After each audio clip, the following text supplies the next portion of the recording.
ரொம்ப எதர்ச்சியா கணியர் ஐயா வந்து நேர்காணல் பண்ணக்கூடிய ஒரு சான்ஸ் வந்து எனக்கு கிடைச்சுச்சு. ஆனா ஃபர்ஸ்ட் டைம் நான் அவர மீட் பண்றேன். ஆனா பார்த்ததும் அவர் என்கிட்ட எதுவுமே கேட்கல. என்னோட டேட் ஆஃப் பர்த் கூட எதுவுமே கேட்கல. என்னோட பெயர் வச்சு மட்டுமே அவர் எல்லாமே சொல்லிட்டாரு. என் லைஃப்ல என்ன நடந்துச்சு, இதுக்கப்புறம் இதெல்லாம் வந்து நடக்கும். ஸோ இதுலலாம் நீங்க வந்து கொஞ்சம் எச்சரிக்கையா இருக்கட்டும்.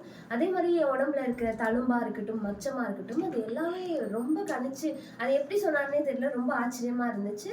சரி எனக்கு தான் அப்படி சொல்றாரு அப்படின்னு சொல்லிட்டு என் டீம்ல இருக்கவங்களே 2, 3 பேர் நான் வந்து கூப்பிடும்போது அவங்களுக்கும் வந்து எக்ஸாக்டா நிறைய விஷயங்கள் 100%ல 90% ஆன விஷயங்கள் வந்து நிறைய அப்படியே கணிச்சு சொன்னாரு. அது எப்படி சொன்னாருன்னு தெரியல. உங்களுக்கும் இந்த மாதிரி விஷயங்கள் வந்து அவர்கிட்ட நீங்க கேட்டு தெரிஞ்சுக்கணும். இல்ல திருமண வாழ்க்கை தடைப்படுது.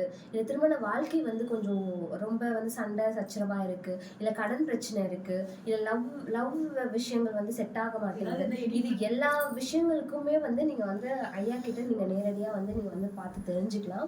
வெற்றிலை வச்சு கூட வந்து நிறைய விஷயங்கள் சொல்றாரு. குடும்பத்தை பத்தியான ஹிஸ்டரி அப்படியே அந்த வெற்றிலை பார்த்தே சொல்றாரு. யார் யாருக்கு என்னென்ன நோய் இருக்கு, என்னென்ன பிரச்சனை இருக்கு அப்படின்னு. ஸோ ரொம்ப ஆச்சரியமா இருந்துச்சு எனக்கு. ஸோ உங்களுக்கும் இந்த மாதிரி வந்து நேர்ல பார்க்கணும் அப்படின்னா கீழே தெரிகிற அந்த நம்பருக்கு கால் பண்ணி உங்களோட அப்பாயின்மெண்ட்டை புக் பண்ணுங்க. ரொம்ப நன்றி.